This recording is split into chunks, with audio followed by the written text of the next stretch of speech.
Perkenalkan, nama saya Farah Fatmawati dengan NIM 2381070092, jurusan Pendidikan Guru Madrasah Ibtidaiyah kelas 3C. Di sini saya akan memaparkan jawaban UAS saya untuk mata kuliah Perencanaan Pembelajaran di MI atau SD.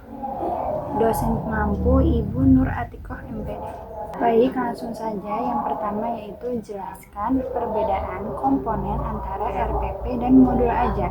Nah, modul ajar itu merupakan panduan dan pedoman bagi para guru dalam melaksanakan proses pembelajaran. Sedangkan RPP merupakan rencana yang menggambarkan prosedur dan pengorganisasian pembelajaran.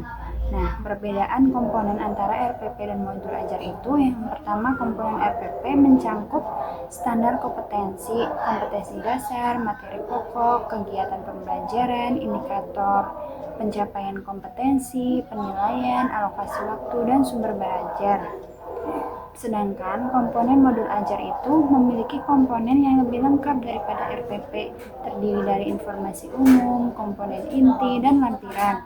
Modul ajar juga dilengkapi dengan berbagai materi pendukung seperti teks tambahan, gambar, ilustrasi, diagram, video, dan audio. Baik, soal yang selanjutnya itu, mengapa tes diagnostik peserta didik penting dalam perencanaan pembelajaran? Jelaskan berdasarkan teori pendidikan yang relevan. Tes diagnostik peserta didik sangat penting dalam perencanaan pembelajaran karena membantu guru memahami kekuatan dan kelemahan siswa sebelum belajar dimulai.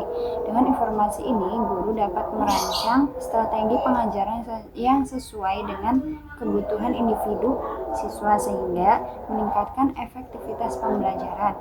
Teori pendidikan seperti kurikulum merdeka menekankan pentingnya pendekatan yang berdiferensiasi dan berpusat pada siswa yang hanya dapat dicapai melalui pemetaan kebutuhan belajar yang akurat. Tes diagnostik juga mendukung identifikasi kesulitan belajar, memungkinkan intervensi yang tepat waktu. Baik, soal yang ketiga itu, Anda adalah seorang guru kelas 5 MI yang ditugaskan untuk membuat perencanaan pembelajaran dengan tema ekosistem. Berikut data yang diberikan itu. Yang pertama, sebagian besar siswa belum memahami konsep interaksi antar makhluk hidup. Yang kedua, ada nama siswa yang memiliki gaya belajar kinestetik dominan. Yang ketiga, sumber daya belajar meliputi buku teks, gambar ekosistem, dan akses terbatas ke perangkat digital. Berdasarkan data tersebut, susunlah rancangan langkah-langkah pembelajaran yang mencangkup 1. Pendekatan atau metode pembelajaran yang akan digunakan. Yang kedua, media pembelajaran yang sesuai. Yang ketiga, penilaian yang relevan untuk mengevaluasi keberhasilan pembelajaran. Langkah-langkah pembelajaran yang pertama itu pendahuluan, yaitu 15 menit. Memperkenalkan tema ekosistem dengan menjelaskan pentingnya interaksi antar makhluk hidup. Selanjutnya, guru menampilkan gambar-gambar berbagai ekosistem dan meminta siswa untuk mendiskusikan apa yang mereka lihat. Yang kedua itu kegiatan inti dengan waktu 60 menit. Dengan menggunakan pembelajaran kooperatif, siswa dibagi menjadi kelompok kecil untuk mendiskusikan jenis-jenis interaksi seperti predator, prey, simbiosis, kompetensi dengan bantuan buku teks. Selanjutnya itu proyek model ekosistem. Setiap kelompok memilih satu jenis ekosistem untuk dibuat modelnya. Mereka akan merencanakan dan membuat model tersebut dalam waktu yang ditentukan. Yang terakhir itu demonstrasi.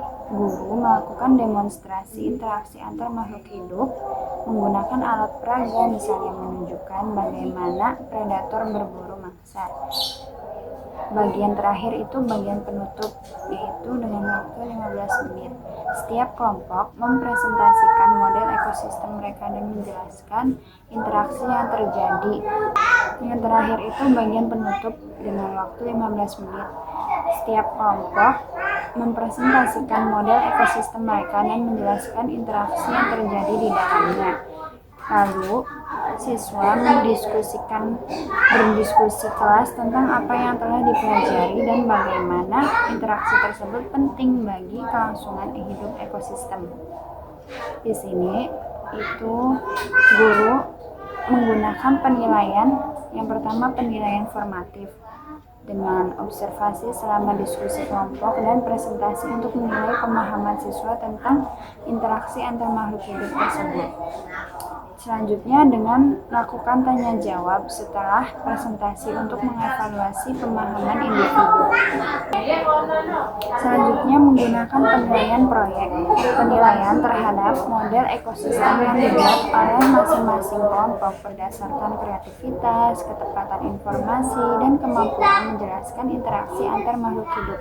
Yang terakhir dengan melakukan ujian tulis, ujian singkat di akhir pembelajaran untuk mengevaluasi pemahaman konsep dasar tentang ekosistem dan jenis-jenis interaksi antar makhluk hidup. Dengan rancangan pembelajaran ini, diharapkan siswa atau peserta didik dapat memahami konsep interaksi antar makhluk hidup dengan lebih baik, serta terlibat aktif dalam proses belajar mengajar. Baik, mungkin sekian yang dapat saya sampaikan. Kurang lebihnya mohon maaf. Wassalamualaikum warahmatullahi wabarakatuh.